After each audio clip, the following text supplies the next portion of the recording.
Hello, everyone, and thank you, Thomas Bernard, Carol, and Anne, for this wonderful event. It's really fantastic to be here with all of you in a non-Zoom space. I'm really sorry that you don't have a mute button for me, so I'll try to be as quick as possible. I'm delighted to have this opportunity to share some work with all of you on an emerging project that I've been calling an argument for unknowing, or also known as an accountability of love. It's also a little daunting, to be honest, to be presenting to my first year undergraduate studio teachers. And so thank you, Mark and Nada, for introducing a pry bar to open this universe for me.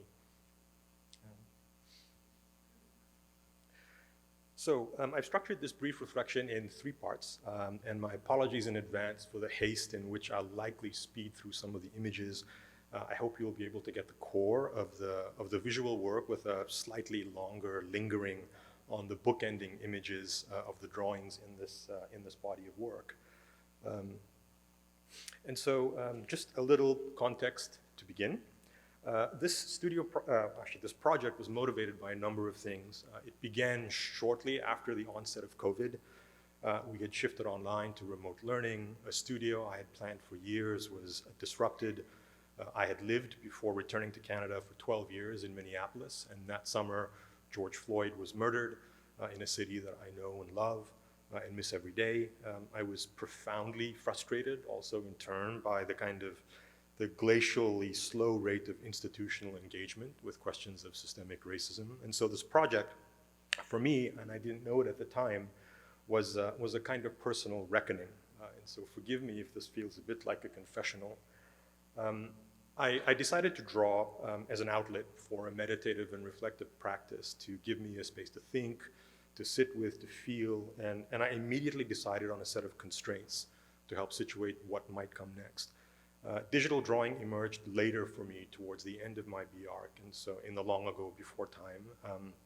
I learned to draw by drafting. So Mylar, vellum, Borco, Mayline, a light table maybe, a drafting table definitely. Mostly Stettler or Koh-i-Noor pens, perhaps a rapidograph or 2. Strathmore, definitely not really Fabriano.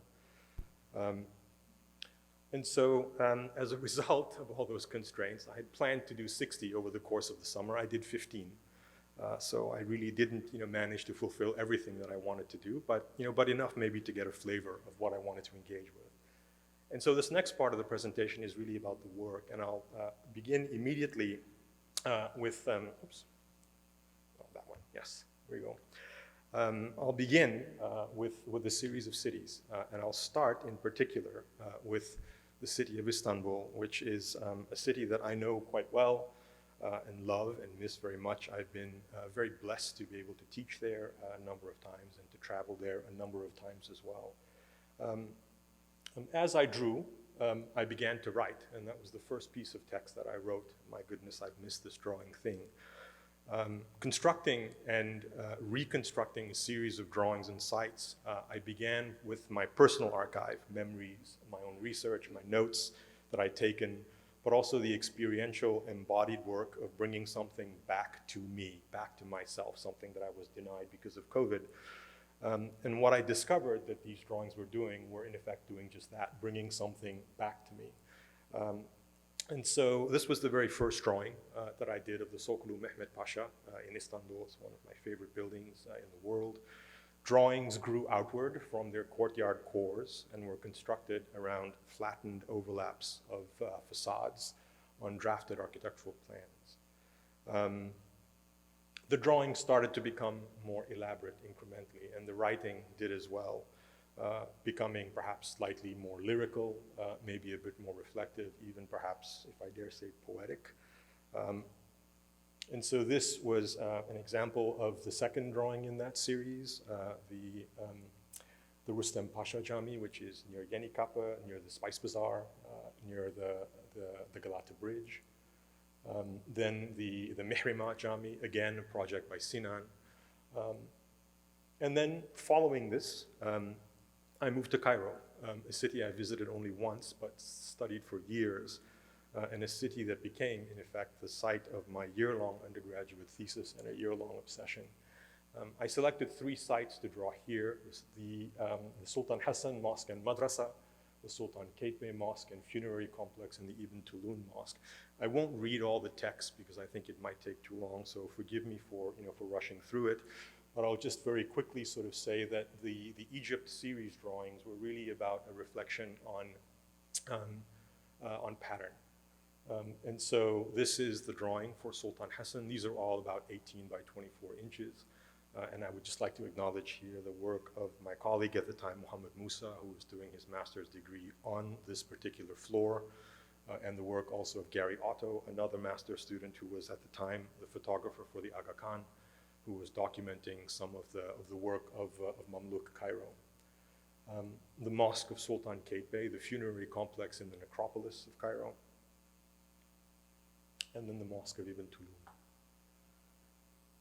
Then Rome as a bit of an outlier compared to the Islamic context of everything else that I'm showing, but I justified it because it's Mediterranean and it's Rome. So, and so here the sites that I had selected were Santa Maria della Pace in the Chiostro Bramante, so the work of Bramante and Pietro da Cortona, the kind of weird, odd, wonderfully bizarre palimpsest of Santi Quattro Coronati, and of course, San Carlo alle Quattro Fontane by Francesco Borromini.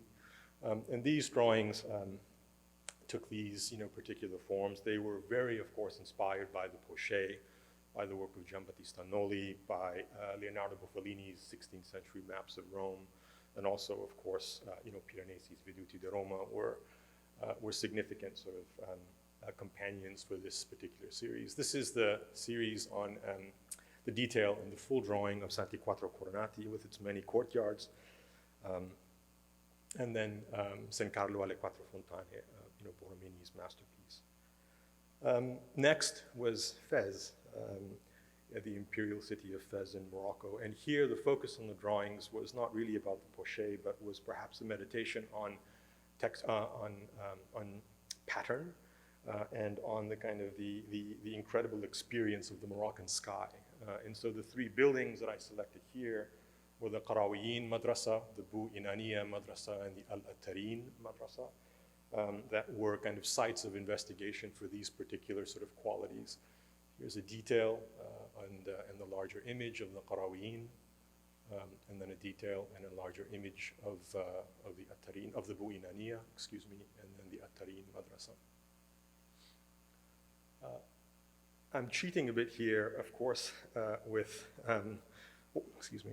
I'm cheating a bit with Andalusia because it's not really a city, it's a region. But I think it's important maybe to kind of just emphasize here, and I'll perhaps end with this as the last in the series. I chose to draw the Nasrid Palaces and the Real Alcazar in Sevilla as the first two drawings. And here are the images for those, the Nasrid Palaces, the Royal Alcazar of Sevilla. And I thought I would linger a bit here to show perhaps how the writing evolved from the very first to the end. And so for La Mezquita in Cordoba, which was the very last project that I drew, I wrote, and you'll forgive me for reading this, but the Mosque of Cordoba, the first building I visited when I went to Andalusia for the first time, is one of my favorite all-time works of architecture. In his collection, The Wings of Jibril, or The Wings of Gabriel, the poet Muhammad Iqbal included what is widely considered one of his masterworks, the 8-stanza Urdu poem titled The Mosque of Cordoba. In it, he writes of seeing the mosque/cathedral that, oh, the ever-flowing waters of the Khwad al-Kibir, someone on your banks is seeing a vision of some other period of time. And so Cordoba is bright, bright sun on white plaster walls, flowers in ceramic pots in narrow lanes, the brown-green waters of the Khwad al-Kibir, mint tea at a small Moroccan restaurant on Calle Cespedes, tourists checking in and just as quickly checking out. Cordoba is the cats who loiter at the Roman ruins, the cats sitting on Abul Afia's water wheel with the walls and tower of the Alcázar de los Reyes Cristianos silhouetted beyond. It is the yellow walls of the mosque with its closed Umayyad doors and orange tree-filled courtyard, fallen fruit on uneven pavers, the trickle of water in fountains, old wooden beams from the old building propped up on walls, and museum-like in the mosque's arcades. But most of all, Cordoba is an infinity of onyx, of granite, marble and jasper columns, a roof floating like a galaxy, acanthus leaves weaving through Kufic green and gold, all under geometric constellations, a luminous glowing mihrab, and then stepping back in time when you look back across the banks of the Khwad al-Kibir. And this was the drawing of La Mezquita, and it was a deliberate decision not to include the cathedral in the plan. I decided to read that in part because I think to sort of emphasize how the writing became sort of a choral companion to the text itself. And this was something that Jonathan Hill said repeatedly to me during the course of my PhD at the Bartlett, when he emphasized that his writing was his architectural practice. His writing was his architectural practice. His writing was his architectural practice. And so some quick metrics before maybe wrapping up a little bit. There were 15 sheets of paper, 2 packets of drafting dots, a lot of graphite lead, 2 rolls of masking tape, about 15 hours per drawing, about 225 hours in total of drawing. I think I watched all of The Office twice, several seasons of Star Trek. The fastest drawing was the very first one, which took 7 hours. The slowest drawing was the Sevilla drawing, which took 18, or the Nasrid Palaces drawing, which I did twice completely because I ruined the first one in the last 3 minutes of rendering, which took about 23 hours. And so to kind of wrap things up with maybe a bit of the argument, for unknowing that I'm trying to kind of think through. Frascari writes about the analytique and the tell the tale detail. And here he writes about it as the means of study of the detail. And the drawings that I've just kind of blitzed through really quickly are an attempt to sort of explore an architectural mythos of seeing and knowing through a kind of refusal, and my apologies for using the ontology and epistemology words again, but to refuse the epistemological and ontological structure of the analytique, which was described by Frascari as an attempt to single out the dialogue of parts in the making of the building. It's in part, the emphatic and unitary the in the dialogue and the in the parts that I'm trying to kind of reject here a little bit with the way that I'm trying to do these drawings. And how to kind of resist the order problem of the analytique as a way to know worlds outside of the Académie Royale d'Architecture, the Académie des Beaux-Arts, and their global pedagogical lineages and consequences. And so here, Harbison writes about the study of the analytique. So the analytique, as you all know, is a Beaux-Arts tradition. It was one of the banner pedagogies of American architectural education, along with, of course, the Bauhaus. People like John Harbison and Paul-Philippe Crête and Constant Depredel at MIT and Penn and other institutions were sort of the banner people of this particular form of learning. And so as I was doing these drawings, I started to truly realize that the built sources of these works was not internal to the world of the work themselves. And by that I mean, for example, the Ottoman, the Marinid, the Mamluk, the Andalusian sites that I'm in love with and have been for many years, have been scholarly subjects that have been guided in a sense by a sort of Cartesian bifurcation, a fairly profound separation of what we might term rational and spiritual faculties. So the worlds and the works that I love have for a very long time been en-worlded, as Leah Zadie says, as an intellectual project and therefore professionalized by a world of research that was outside of that world. I'm not saying that that particular canon is not helpful and necessary and important, it really is, but it's usually only given one story, presented only one story. So to know the work of Egypt or Cairo's Mamluk architecture only through Napoleon's Description de l'Égypte, or only through Cresswell, or only through Max Hertz Bay, denies, in a sense, a multitude of worlds that might be possible. Sinan's works, for example, the Ottoman architect, have almost always been looked at through the prism of Ottoman imperial culture and historiographical interpretation and so on. And so as I started to do these drawings, I realized that these references were almost always exterior to me, and that's why the writing started to change, to become a bit deeper and maybe a bit more lyrical. And so the world of these works exists beyond what the frame can hold, sort of like Mark Danielewski's house in House of Leaves, which he also described as a love story, not as a horror story, as all the critics called it. And so this is just me trying to kind of figure out a little bit where I might stand with this particular way of thinking about drawing. And I'm almost done, Thomas, I promise. Okay, very good. And so I wanted to use my own mythologies to create my own temples, my own churches, my own mosques, my own scholarships, my own ontologies and epistemologies, not only someone else's views and interpretations of that world. And so a recent return to this project has been more conventional, perhaps, but part of the story's telling is also its contexts. And so these are the urban contexts of all of the sites that I've been drawing. And to wrap up, just a coda for what perhaps might happen next is I plan on doing a series, so to complete the 60 drawings, I need to kind of complete a whole bunch more drawings. And if we go back to Istanbul, to the Soklu Mehmet Pasha, the drawing in progress at the moment for that series, which is the very first of a return, in a way, to the drawings of return, starts to look something a little bit like this. So here, the architect Sinan, Suleiman the Magnificent, you can see Joseph, who is the Islamic embodiment of beauty and character, being chased by Potiphar's wife, by Zuleika, are part of the unfolded scene of Sinan's mosque. And so architectural components of the mosque are repeated and layered into the drawing, along with Ottoman and Persian and Mughal miniature contexts. The Turkish tulip, which is so ubiquitous, blooms across the page, and the Hajar al-Aswad, the sacred black stone that anchors the Kaaba in Mecca, reflecting its fragments that are present actually physically in the building itself, are also present in the drawing. And so while the drawing might offer some visual resonance for some of its readings may be inaccessible, illegible even to those who might not be familiar with Joseph and Zuleika, with Sinan, Suleiman, or the Black Stone. So I need to make 30 more drawings.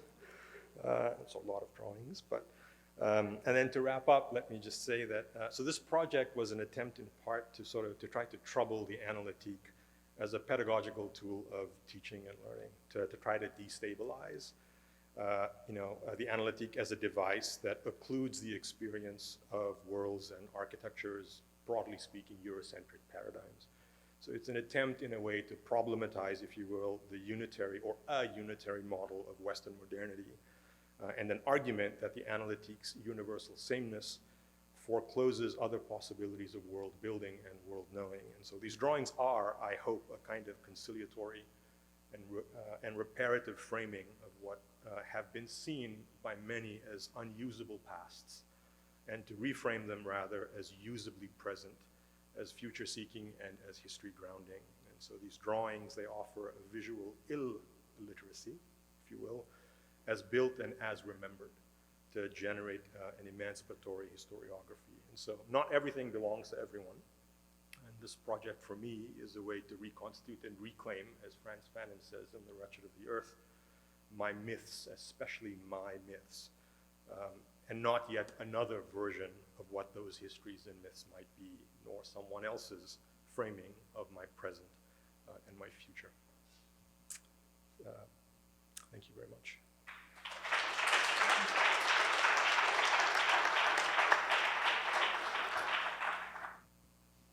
Would you have any ideas about the kinds of projections you use for the representation of the mosques, for example, that are actually come from Western thinking? Because I come at it. I don't know if you know me, but I've been involved in these questions of representation. Yes. And one of the most fascinating things about the history of representation is that we often project backwards something that is very contemporary, very modern and very Western, actually. It's the technological construction. Yes. And so I just wonder if, I love your drawings. It's amazing. It's beautiful work. But if you have some thoughts about the way that you use the projections, even though it's very imaginative, the way that you combine them, they still have an origin in constructive geometry. It's a wonderful point. Thank you for that. The reason, in part, why I ended with those miniature images by the contemporary artist Murad Palta and Shazia Sikandar, and of course the work by Behzad on Yusuf and Zuleika, is precisely because of the incredibly non-Western but modern way of spatial representation that those drawings offered in their origins. And that's why in the most current versions of the drawings, the conventional sort of typological work starts to take a bit of a back seat, and all of that other world starts to come forward. And so it's a beginning attempt to try to, to try to reckon with that in some way. And if I may, I would just say that I think I absolutely see the value of Robin Evans and James Corner and other writers who have talked to us about representation and talk with us about representation. And I'm really interested in, I think, the progression of this project, starting to engage with other ways of sort of looking at representation that maybe are like architecture adjacent. And so, for example, seems a bit strange perhaps, but the report on the reparation of African cultural artifacts that was written by Benedict Savoy and Felwine Sarr is an amazing document that actually deconstructs the argument for the claim of African heritage from internal to the Western position on heritage itself. And so the idea of starting with the plan and not the section, or the conventional plan, is in a way an attempt to maybe deconstruct the argument for that world through its own language before trying to shift beyond it. And so that was a really significant sort of point of reference for me. I would say like the work of Lindsay Bremner with Monsoon Assemblages recently, a really beautiful kind of large-scale project that looks at chimeras and hybrids as a way to do that is something that I find actually really affirming.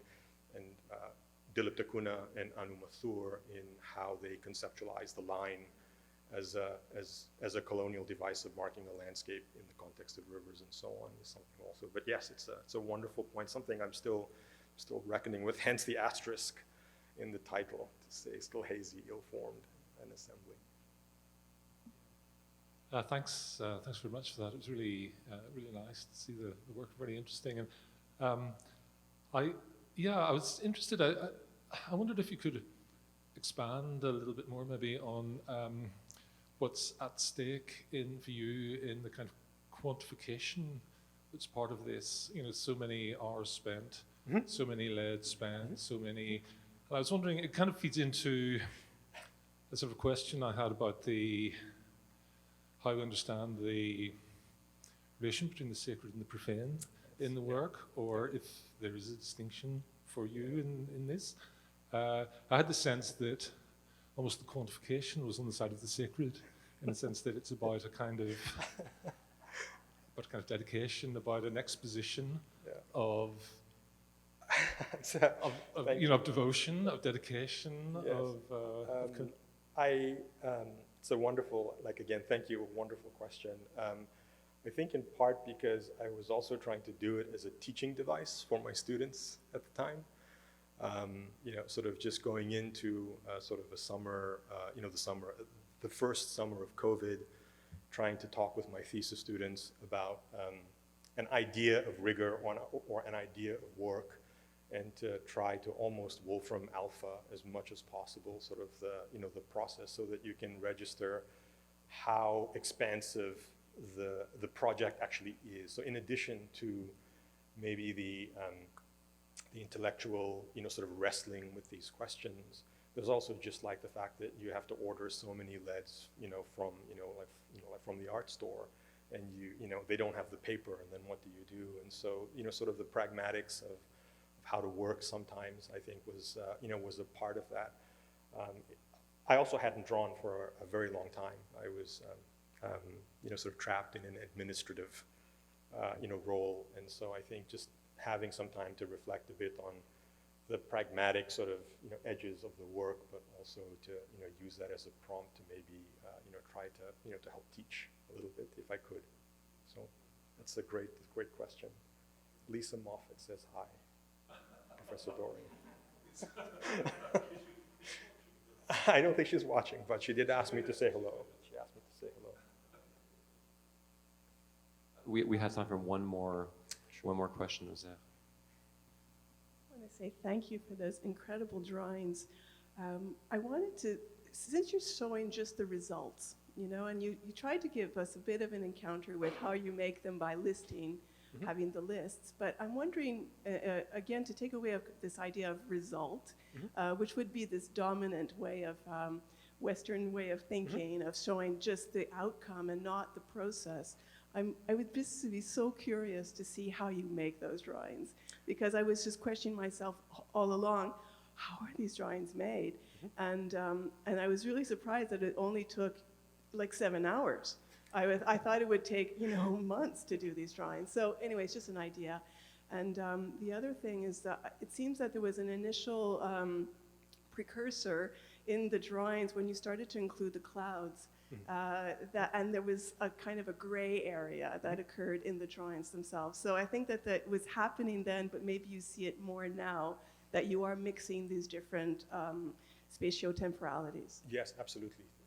Thank you for that too. I am experimenting right now with the idea of a documentary rig, actually, over the drafting table, so that it might become sort of a companion also to the making of. But great suggestions. And yes, the clouds were necessary. Absolutely necessary to sort of transform the drawings from what they had started out as being, as I started to discover while doing them. Thank you. Thank you so much. Thank you, Ozayr.